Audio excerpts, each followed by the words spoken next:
We're going to continue with our transcendental functions, and we're going to talk about logarithms and their properties. So simply what a logarithm is it's actually an exponent. There are two equivalent forms for the way we can write a logarithm.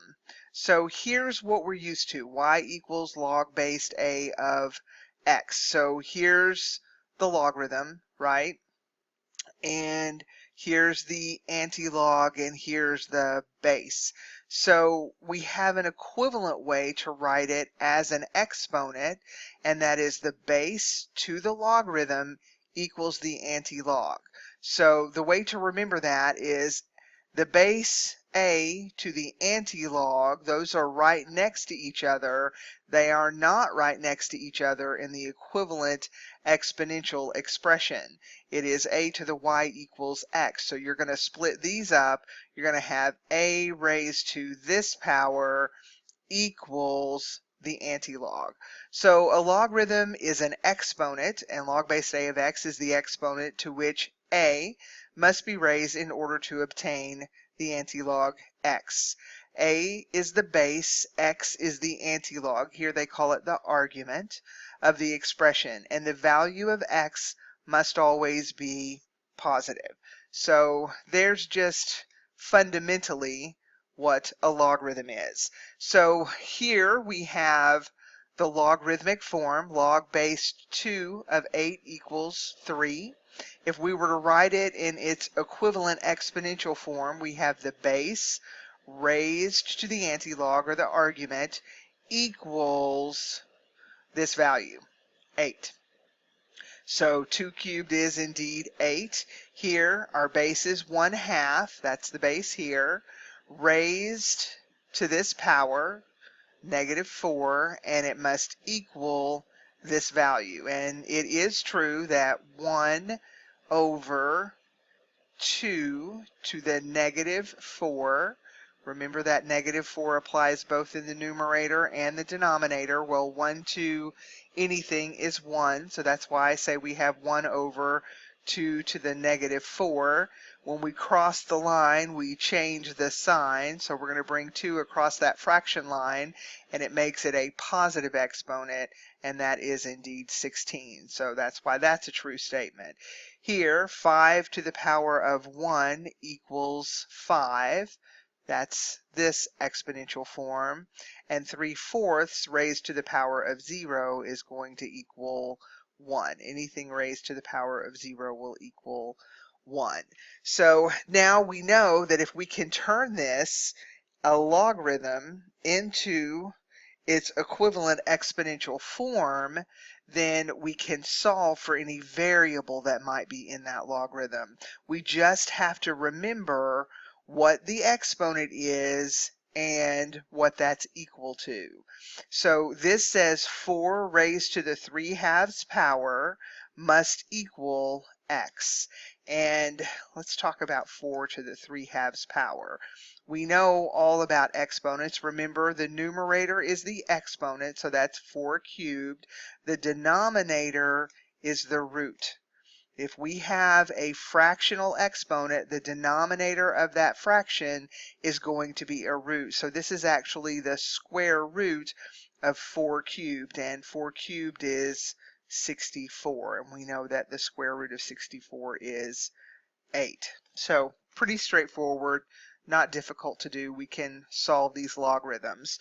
So here we have x equals the log base a 8 of 4. So 8 to the x has to equal 4. This is where we talked about the other day when we did our exponential solutions. We have to write both of these in terms of the same base.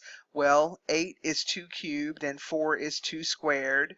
When we perform the same operation on both sides of the equal sign, this would be log base 2. So if we're going to perform log base 2 on both sides, that's just going to leave us with the exponential expressions, but we can set equal to one another. And so x would equal 2/3 in example A. In example B, we're going to have x raised to the 4th power, and that will equal 16. So here is the equivalent exponential function. The fourth root of 16, it's an even root. We're going to have to remember to introduce plus or minus. So x would be plus or minus 2, but because our base must be a positive value, then the only solution that works for us is x equal positive 2.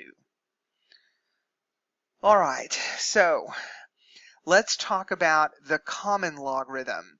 There are two logarithms that your calculator can handle. That's base 10. That is the LOG button. If you look on your calculator, you have a button that says LOG. That is a base 10. Usually, we don't write the base 10. If you see something that is LOG and then a number, then you are to assume that that is base 10. The other one is called the natural log. You'll have a button on your calculator that says LN. It's not NL, it's LN, natural log. And that's written just as the natural log of a number or of x. And we know that this is equivalent to a base of e. And we'll talk about these logarithms, these natural logarithms, when we talk about the natural exponential function, e to the x. So for right now, we're just going to look at the common logarithm, which has a base of 10, and your calculator can actually handle that. So get your calculator out, find the LOG button, and you're just going to hit log and then enter 12.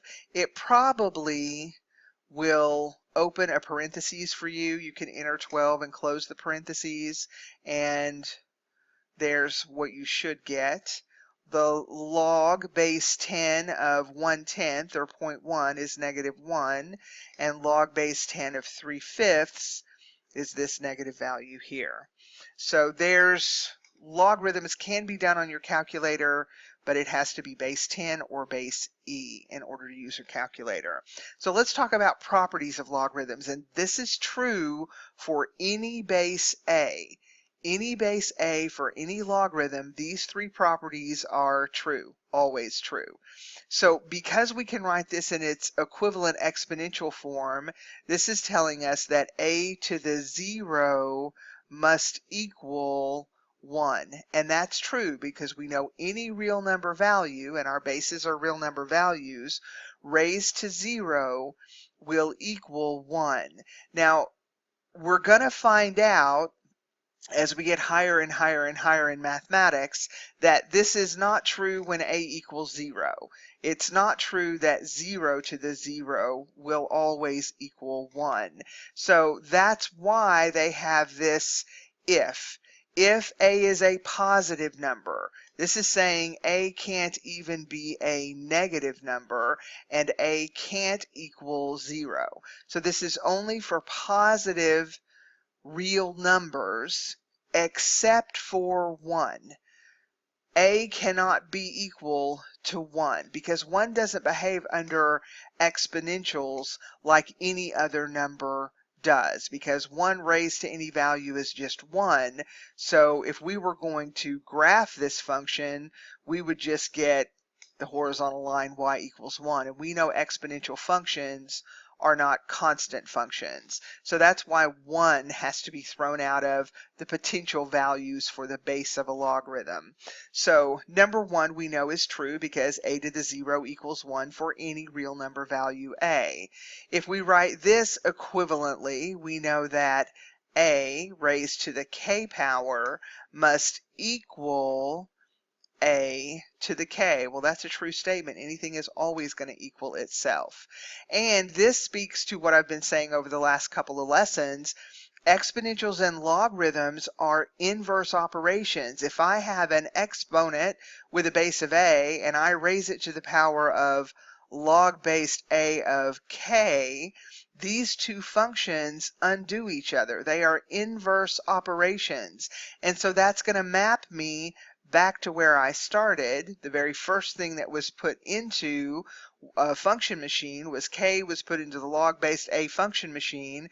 That result was put into the exponential function machine, so it maps me right back to where I started. It's going to map me back to k. So you are responsible for knowing those properties of logarithms, and we'll be applying those when we're solving logarithms. Here are some additional properties of logarithms. These are three big properties here that we're responsible for knowing.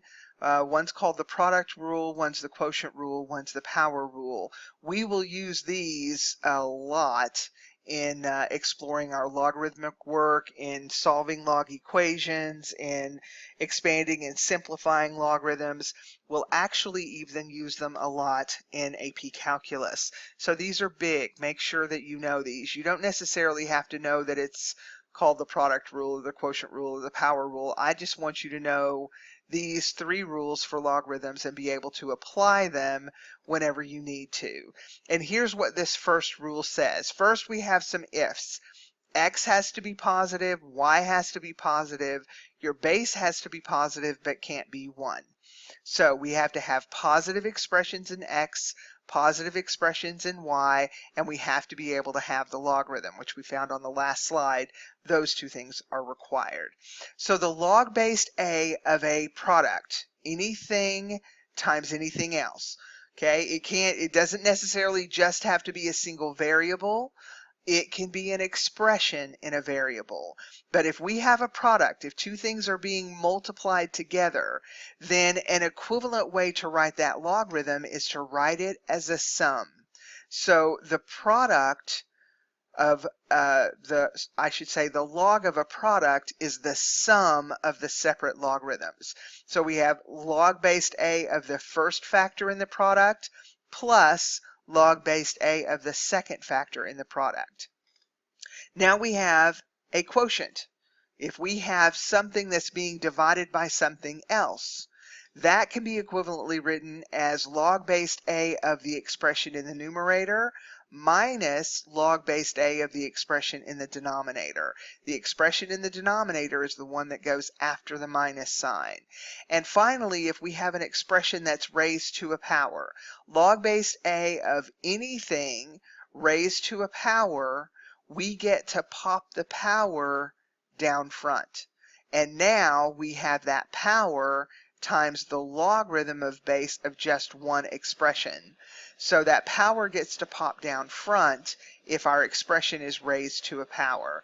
Now, these work in both directions. If I have something, a number multiplied by log based A of an expression, I can pop that power up and make it the exponent of that expression. If I have two separate logarithms and it's the same base and their subtraction, I can write it as one logarithm of the same base with this in the numerator over this in the denominator. If I have the same base on both logarithms and they're being added, then I can write these two expressions as a product in one logarithm. So here's some examples. If I have log, that's base 10, remember if there's nothing there, we're to assume that is the base 10. The log of 8 times x, that's a product. There's one expression, there's another expression, 8 times x. So I can use this first rule and write it as the log of the same base, base 10, of the first factor plus the log of the same base of the second factor. Here's a quotient rule. Log base 9 of 15 over 7 can equivalently be written as log base 9 of 15 minus log base 9 of 7. Log based 5 of square roots of 8. Well, I'm going to rewrite it so that I can see that I have an exponential equation or expression here inside my logarithm. So log base 5 of 8 raised to the 1/2, the 1/2 gets to pop out front, and then it's 1/2 times log base 5 of 8. So know those properties and know them in both directions. So for the first time in a long time, we're going to have 2 videos in a lesson. We'll stop here, look for the next video, and we'll finish the lessons on logarithms and their properties. So look for the next video.